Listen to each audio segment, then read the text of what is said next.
नमस्ते दोस्तों, मेरे सुनो गवर्नमेंट चैनल में आपका स्वागत है। मैं हूं अनीता चौहान, पत्नी Shri Prempal Singh Chauhan, deputy manager, National Fertilizers Limited, Nangal. आज के वीडियो में एम्प्लॉइज पेंशन स्कीम से संबंधित एक नई जानकारी देने के लिए मैं आप सबको मेरे हस्बैंड श्री प्रेमपाल सिंह चौहान से मिलवाती हूं, जो इस विषय के जानकार है। तो चलते हैं। दोस्तों नमस्कार, उम्मीद करता हूं आप सब लोग अच्छे से होंगे। दोस्तों वीडियो शुरू करने से पहले एक तो बात यह कि ये मेरा व्हाट्सएप नंबर दिया हुआ है। यदि कोई आदमी कोई क्लैरिफिकेशन लेना चाहता है इस वीडियो के बारे में या किसी भी वीडियो के बारे में, तो वो इस पे संपर्क कर सकते हैं। और बेटर है कि आप मुझे मैसेज करें, फोन ना करें, क्योंकि फोन उठाना हर वक्त संभव नहीं होता। बहुत लोग फोन करते हैं पूरे देश से। आज का जो वीडियो है दोस्तों, ये आज का वीडियो इस संदर्भ में है कि जो 14/2 अभी इसी महीने 14/2/2024 को एक मेल पूरे देश में घूम रहा है कि उसमें जो फॉर्मूला बताया गया है वो क्या है, कैसे है और उससे क्या फायदा है और क्या नुकसान है। तो ये हम एक एग्जाम्पल के साथ बात करेंगे। ये मैंने अपना ही एग्जाम्पल ले लिया है ताकि दूसरे व्यक्ति, कई बार ये होता है कि हमारा नाम डिस्क्लोज ना हो, तो मुझे अपना नाम डिस्क्लोज करने में कोई दिक्कत नहीं है और मैं इसके लिए जानता हूं कि मुझे इससे कोई प्रॉब्लम नहीं होने वाली है। तो ये हमने अपने कैलकुलेटर में बेस ले लिया है, ये हमने सारे डाटा फीड कर लिए हैं। ठीक है जी, ये ईयर का एंड है। सारे डाटा फीड करने के बारे में मैं, चूंकि ये मेरा अपना है तो इसलिए कई बार हम बता चुके हैं, हम इसके डिटेल में नहीं जाएंगे। अब हम इसके टेबल 1 के सीधे डिटेल एंड में चलते हैं। टेबल 1 के एंड में चलने से हमें यह फायदा होगा कि हम डायरेक्ट फिगर जानना चाहते हैं और उससे कंपैरिजन करेंगे जो 14 तारीख का मेल है। तो डायरेक्ट फिगर जानने के लिए तभी हम पता लगा पाएंगे, जब आप कंपेयर करते हो किसी चीज को, तभी आप पता लगा पाते हो कि उसमें क्या लॉस है और क्या बेनिफिट हुआ है। तो टेबल एंड के एंड में हमने आके देखा है कि ये हमारा टोटल वेज है, ये 8.33% है। ये हमें 1 लाख रुपए से ज्यादा 1.16% देना पड़ेगा एंड 2,44,958 ये एक अमाउंट है जो हमने उसमें जमा किया हुआ है ऑलरेडी। ठीक है जी, और हमें 24,68,667 रुपीज जमा करना पड़ेगा 24 जून 2024 तक। यदि ये हमने 24 जून तक का कैलकुलेट कर दिया है, 24 जून 2024 तक भी डिमांड लेटर आते हैं, जैसे कि उम्मीद कर सकते हैं। तो ये हमने टेबल 2 बना दी है, इसमें समरी ले ली है और टेबल 3 में हमने पैसे की वैल्यू निकाली है कि हमारे पैसे की वैल्यू कितनी है और टेबल 4 में हमने एवरेज निकाला है। तो मेनली हम एवरेज देख लेते हैं क्योंकि इसी से सारी हम कंपेयर कर पाएंगे। ये हमारा 12 महीने का एवरेज है 1,25,039 एंड 61,773।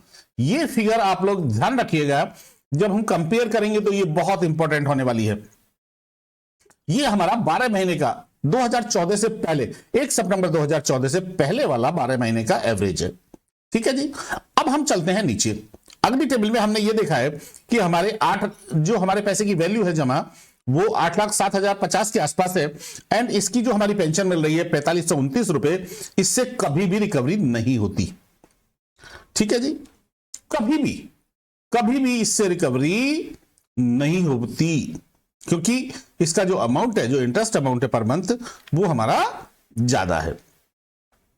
ठीक, और ये होता क्या है कि ये जब हम धीरे धीरे जाएंगे आगे तो ये बढ़ता चला जाता है। देखिए हमने इसको देखा है बहुत लंबे टाइम, लगभग 23 साल तक देख लिया। 23 साल बाद भी लगभग यही स्थिति है कि इंटरेस्ट 4300 रुपए बन रहा है और 4,529 रुपए हमारी पेंशन है। यानी लगभग नेक टू नेक जितना इंटरेस्ट मिलेगा उतना ही आपकी पेंशन बनती रहेगी। चलिए, उद्देश्य आज का ये नहीं है, आज का उद्देश्य ये है जो मैंने ऊपर बताया कि हमारे पैसे की वैल्यू कितनी है, वो ये इस टेबल में टेबल 3 के एंड में आती है और ये वो है। अब हम आते हैं, पहले हम इसको समझने का प्रयास करेंगे कि जो इन्होंने 14/2/2024 को जो मेल निकाला था। देखिए ये जो मेल था, ये मेल था जोनल ऑफिस कोयंबटूर का, तमिलनाडु में, और 14/2 का ये मेल है। ठीक है जी। 14/2 का मेल होने के बाद ये काफी सर्कुलेट हुआ है। इसमें सर्कुलेशन में इन्होंने क्या किया है, एक तो प्रेजेंट पेंशन निकाली है। प्रेजेंट पेंशन मतलब इन्होंने ज्वाइनिंग डेट तीनों केस में एक ली है, 1/9/96 तीनों केस में एक ली है। इनकी एग्जिट डेट भी तीनों केस में एक है, 31/8/2023। और ये डेट ऑफ एग्जिट, 2 साल का बेनिफिट तीनों केस में मिलेगा। इसमें हमें कोई डाउट नहीं है कि इनके जो दिन हैं ये 7300 दिन 2014 से पहले के और 2014 से बाद के 3285 दिन, ये तीनों केस में बराबर होते हैं। अब हम आगे चलते हैं। इस केस में जो प्रेजेंट केस है, इस केस में इनकी पेंशन जो है, पेंशनेबल सैलरी जो होगी वो 15,000 होगी। और इन्होंने 60 महीने का जो एवरेज निकाला हुआ है वो दोनों ही केस में, एक ही व्यक्ति का एग्जाम्पल है, एक ही जैसा एग्जाम्पल है, तो दोनों ही केस में 60 महीने का एवरेज 18,000 रुपए आएगा। ये इन्होंने यहां पे एक्सप्लेन भी किया है। अब हमें पेंशन कैलकुलेट करना है। प्रेजेंट पेंशन हम कैसे कैलकुलेट करते हैं, 6500 रुपए इंटू ये वाले दिन प्लस 3285 इंटू ये वाली सैलरी डिवाइडेड बाई 70 इंटू 365। देखिए इन्होंने यही फॉर्मूला लगाया और इनकी जो प्रेजेंट पेंशन निकल के आ रही है ये है 3786। इसमें एफपीएस को उन्होंने काउंट नहीं किया है क्योंकि एफपीएस तीनों केस में सेम है, इसलिए उसको ऐड करने का कोई मतलब नहीं है। मेन ये है वो फिक्स होगी तीनों केस के लिए। तो ये प्रेजेंट पेंशन हुई 3786 रुपए। अब आप इसको आगे वाले को समझने का प्रयास कीजिए, सेकंड पॉइंट को। सेकंड पॉइंट में इनका क्या कहना है कि 12 महीने की सैलरी 1/9/2014 से पहले जो इनका प्रोरेटा सिस्टम था, ये वाला जो फर्स्ट केस में प्रोरेटा सिस्टम है, इसके बाद सेकंड केस में इन्होंने क्या कर दिया कि 1/9/2014 से पहले की मैक्सिमम मंथली सैलरी जो होगी, यदि वो 60 महीने के एवरेज से कम है तो हम उसको लेंगे, यानी 11,000 है इस केस में। और यदि ये दूसरे केस में देखिएगा, दोनों का डिफरेंस यहीं कर लेते हैं। इसमें इन्होंने 19,000 है इनकी मैक्सिमम सैलरी, मंथली सैलरी, लेकिन एवरेज 18,000 है, तो यहां इन दोनों का जो भी मिनिमम होगा वो लिया जाएगा, इन दोनों का जो भी लेस होगा वो लिया जाएगा। तो यानी यहां 11,000 और यहां 18,000, इस तरह इन्होंने ले लिया है। ठीक है जी। अब वही फॉर्मूला इन्होंने सिंपल लगा दिया, 7300 दिन इंटू 11,000 प्लस 3285 दिन into 18,000 divided by same figure. तो ये पेंशन आ गई 5457 रुपए। अब इस केस में क्या है, इस केस में देखिए चूंकि इनकी मैक्सिमम सैलरी 22,000 है 2002 के बाद, 2014 के बाद, और 18,000 इनका एवरेज है, तो इन दोनों में से भी मिनिमम लेना है। तो इस केस में 60,000 का इन्होंने 18,000 जो 60 महीने का एवरेज है वो ले लिया। तो दोनों ही केस में 18,000 इनका आ जाएगा। क्यों? क्योंकि 2014 से पहले उनकी एक मैक्सिमम सैलरी 19,000 जा रही है, लेकिन 19,000 और 18,000 जो 60 महीने का एवरेज है उसमें दोनों में से हमें एक लेना है। एंड इस केस में भी दोनों में से हमें एक लेना, मैक्सिमम या 60 महीने की सैलरी, तो 60 महीने का एवरेज, तो 60 महीने का एवरेज यहां भी 18,000 है। तो इससे पेंशन बनी आपकी 7,457 इस केस में। अब ये केस यदि आपको समझ में आ गया है तो मैं एक्चुअल एग्जाम्पल से इसको कंपेयर करके बताता हूं। चलिए अब हम एक्चुअल एग्जाम्पल, मैंने एक्चुअल एग्जाम्पल किस लिए लिया है, इसीलिए लिया है ताकि हम आपको यह बता सकें कि एग्जैक्ट कितना डिफरेंस आता है। और इसको लेने का कोई इसको जो इन्होंने ये निकाला है इसका क्या मतलब है। देखिए हमारे केस में हमारी डेट ऑफ बर्थ ये है 1 जुलाई 65, 20 जनवरी 87 को हमने ज्वाइन किया, तो हमारे पुराने 8.82 ईयर्स होते हैं, 85 रुपीज हमें इसका कंपनसेशन मिलेगा। इसलिए पुराना कंपनसेशन है, इसलिए हम इसे छोड़ देते हैं, क्योंकि पुराना कंपनसेशन इसमें भी नहीं लिया है। हम दूसरा इसको प्रेजेंट केस को कंपेयर करके बताएंगे। चलिए प्रेजेंट केस इनका ये आप देख लीजिए, जिसमें इनकी 3786 पेंशन बन रही है, उस केस में हमारी 4531 रुपए पेंशन बन रही है। सेम दिन मेरे 3224 आ रहे हैं, इनके 3285 आ रहे हैं।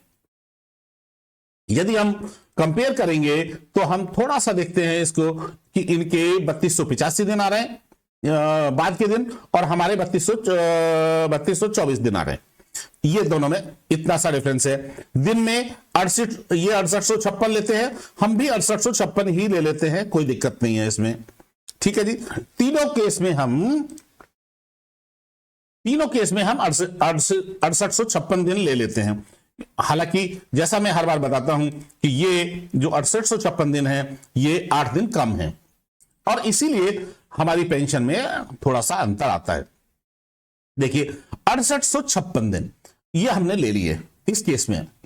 ठीक है जी, अब हम ये पेंशन तो 4539 आ गई। अब हम 60 महीने की जो एक्चुअल फॉर्मूला, जो सुप्रीम कोर्ट का ऑर्डर है, और यही एक ओनली वैलिड फॉर्मूला है, बाकी कोई भी वैलिड नहीं है।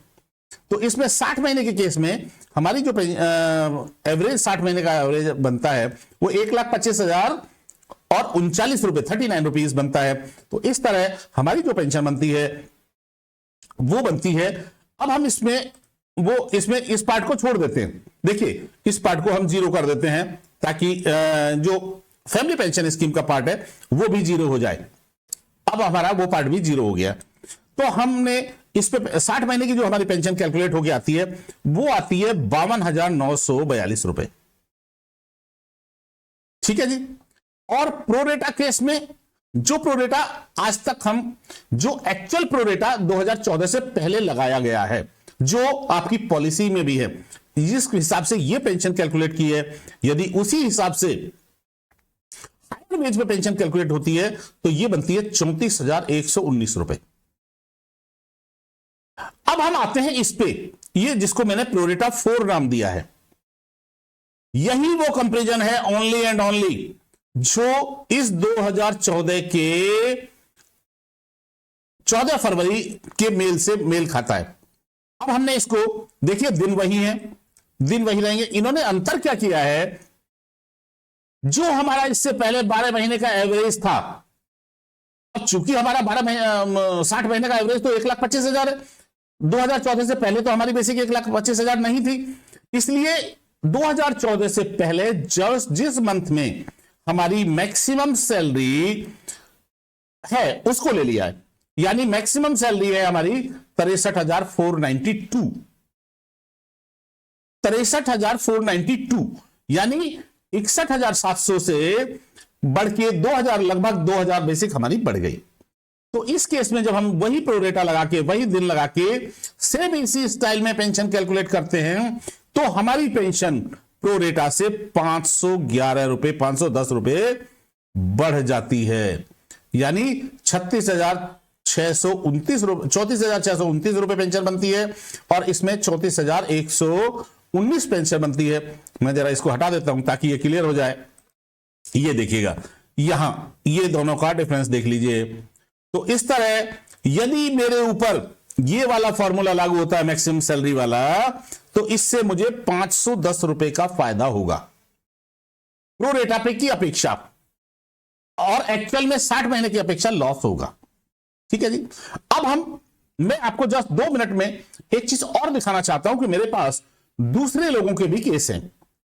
ये मिस्टर मनी हैं, इनका केस भी मैंने कैलकुलेट करके देखा है। इनको 439 रुपीज का फायदा होगा इस फॉर्मूले से।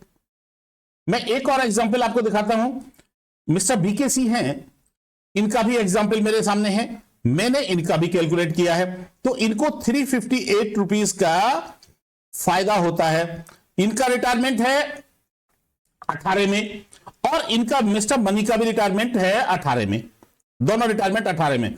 लेकिन अब एक एग्जांपल मेरे पास ऐसा भी है जिसमें मैं मिस्टर हीरालाल हैं ये, और मिस्टर हीरालाल का जो केस है, इनका रिटायरमेंट है फरवरी 2016, ये 2 फरवरी 2016 को इनका रिटायरमेंट है। तो इनको 1120 रुपए का नुकसान होता है इस फॉर्मूले से।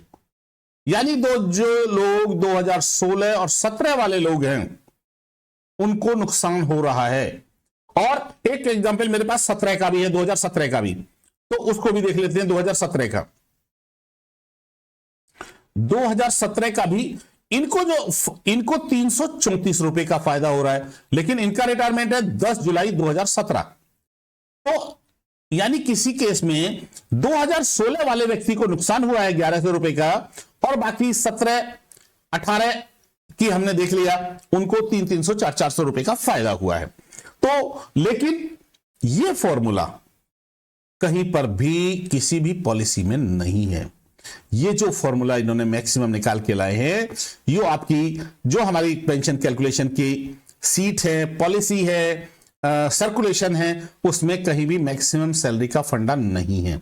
तो दोस्तों इसलिए ये किसी भी कीमत पर लागू नहीं हो सकता।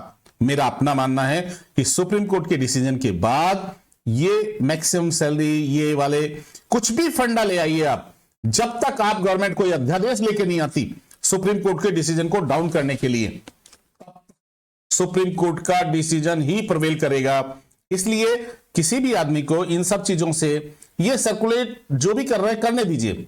जब तक हेड ऑफिस का कोई सर्कुलेशन नहीं आ जाता तब तक हमें फालतू की चिंता करने की जरूरत नहीं है। तो चलिए दोस्तों, मैं समझता हूं इसे समझ गए होंगे आप कि ये एक्चुअल हमारे लिए क्या बला है। अगले वीडियो में मिलते हैं। बहुत बहुत धन्यवाद। आज की यह वीडियो आपको कैसी लगी कमेंट करके जरूर बताएं। इस वीडियो को देखने के लिए धन्यवाद। लाइक और सब्सक्राइब करें, बेल आइकॉन जरूर दबाएं।